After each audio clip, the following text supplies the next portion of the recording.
Out to everyone. Thank you for the press that are here. You know, it's interesting because today, as we get ready to hear from the others, I guess the question I have for George Norcross and those city officials that said those words, if nothing was done wrong, why is there such a big concern? Why are they really worried about continuing investigation? If anything, George is probably one of the bigger taxpayers in South Jersey. He should be the first one to say, yes, have an investigation. Yes, let there be an investigation because there's nothing to hide. Obviously, something was done wrong. The old folks used to say, it was done in darkness, comes to the light. George Norcross and the EDA reeks of corruption, bribery, extortion, cronyism, nepotism, parochialism, patronage, influence peddling, embezzlement, and the list goes on and on and on. Camden has become the tale of two cities. Camden has become the tale of two cities with downtown, where we were last week at the Floria building. Isn't it interesting how beautiful that was? Beautiful shiny building, beautiful lights, no potholes. We came here purposely because this is the community. This is where the residents are.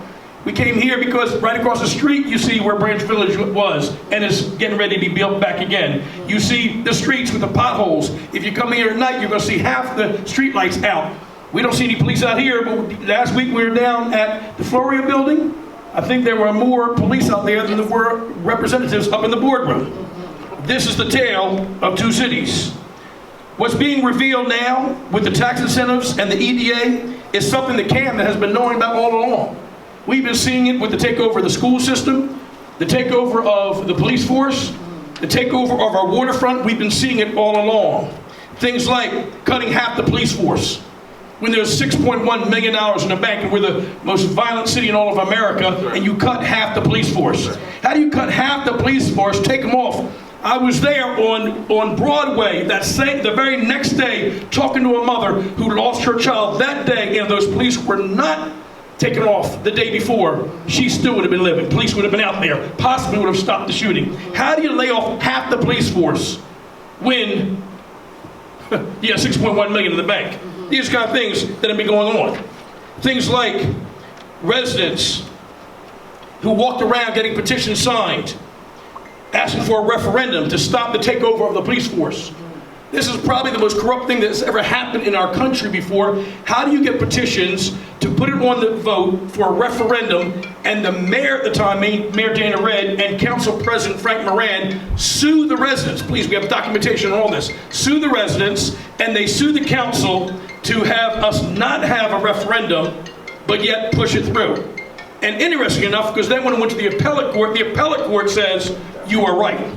You are correct. That's right. This is the kind of corruption we've been seeing in Camden. Things like residents that walked around getting petitions also for the voting rights for November 6th, just to be able to say we want to vote for our own school board. How do you fight against the vote of the school board, the very thing that our ancestors and forefathers died for? How do you do things like that? Things like closing down traditional public schools to filter to the Norcross Renaissance schools. Things like selling our school district building to a Norcross-controlled organization, and that Norcross-controlled organization who bought it for $5.2 million then sells it to EMR for $13.5 million. They made about $8.5 million within a one-year time period. And when they made the $8.5 million, why would they do it? Because EMR then turns around and gets a $252 million tax break. Things like Landing Square being turned over to Norcross for $1. Things like us fighting for our own school board and fighting for the schools not to be closed down. These are the things that we are saying enough is enough. Listen, if you look at that sign behind us, that sign, those words in black are the actual words that our mayor, our council president, Curtis Jenkins, and senator says. They said, Camden leaders to Governor Murphy, you're not welcome in our city. We just had to reverse it and use their own words and just take out a few things. Can you guys help me read this real quick? In black with the red, Camden residents to Governor Murphy, you're welcome in our city. Governor Murphy, you are welcome in our city. God bless you. Let's get the next speaker up here. All right. Thank you.